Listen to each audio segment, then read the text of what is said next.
এই পৃথিবীতে যে মানুষ কাজ করে তার কাজ কখনো না কখনো বিগড়াবেই। তার পরিকল্পনা ভেঙে পড়বে, পরিস্থিতিও বদলে যেতে পারে। কিন্তু এখানেই বোঝা যায় সে আসলে কেমন মানুষ।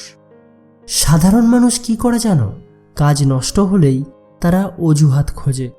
কখনো বলে সময়টা খারাপ ছিল, কখনো বলে লোকজন সাহায্য করেনি, আবার কখনো বলে ভাগ্য আমার বিরুদ্ধে। কিন্তু জ্ঞানীরা কখনো অজুহাত খোঁজে না, নিজের কাজের দিকে তাকায়, নিজেকে প্রশ্ন করে ভুলটা কোথায় হলো, কোন সিদ্ধান্তটা ভুল ছিল।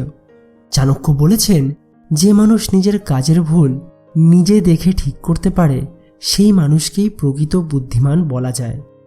মনে রাখবে, কাজ বিগড়ে যাওয়া কোনো সমস্যা নয়, সমস্যা তখনই শুরু হয় যখন মানুষ নিজের ভুল দেখতে চায় না।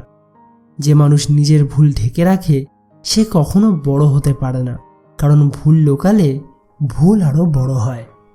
কিন্তু যে মানুষ সাহস করে নিজের ভুলের দিকে তাকায় সে প্রতিদিন একটু একটু করে শক্তিশালী হয়ে ওঠে।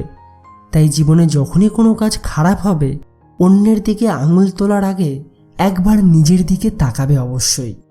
কারণ এই পৃথিবীতে জয়ের অধিকার তাদেরই যারা নিজের ভুল থেকে পালায় না, বরং ভুলকে শিক্ষা বানিয়ে আবার উঠে দাঁড়ায়।